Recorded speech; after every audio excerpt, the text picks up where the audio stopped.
Oke, baik. Bismillahirrahmanirrahim. Assalamualaikum warahmatullahi wabarakatuh. Selamat siang adik-adik semuanya. Hari ini kita akan memasuki materi terkait manajemen sumber daya manusia, yaitu terkait materi ke-12, yaitu motivasi. Nah, teman-teman sekalian, ketika kita berbicara masalah motivasi, pasti ada yang muncul di benak kita. Apa sih motivasi itu sebenarnya?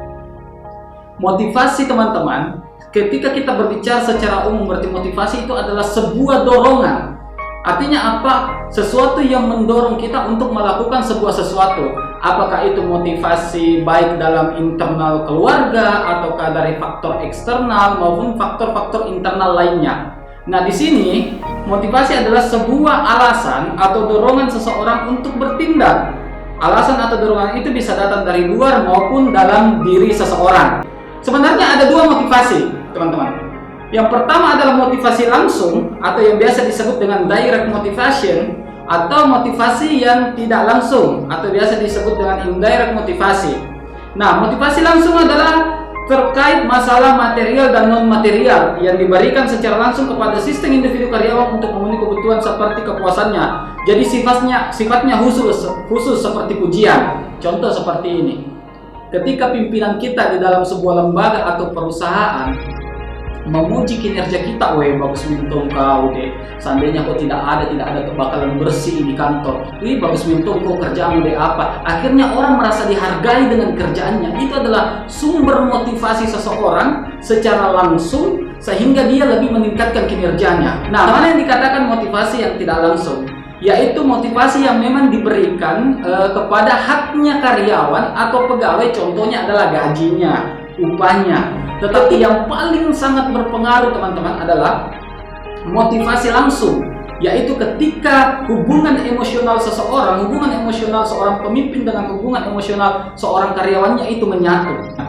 Nah, teori motivasi ini terbagi juga, teman-teman. Mulai dari teori insentif, yang saya katakan tadi, apakah itu insentif berupa gajinya atau upahnya, dorongan biologisnya seseorang, teori dorongan biologisnya seseorang, baik dalam dirinya, faktor internalnya maupun faktor eksternalnya, untuk membangkitkan motivasi seseorang. Teori hierarki kebutuhan. Apa yang dimaksud dengan teori hierarki kebutuhan? Ingat, kebutuhan kita itu ada yang namanya kebutuhan primer, kebutuhan sekunder, kebutuhan tersier. Selanjutnya, teori takut kehilangan versus kepuasan. Nah, ini yang banyak ini, teman-teman. Teori motivasi membuat orang selalu motivasi untuk maju adalah karena takutnya kehilangan.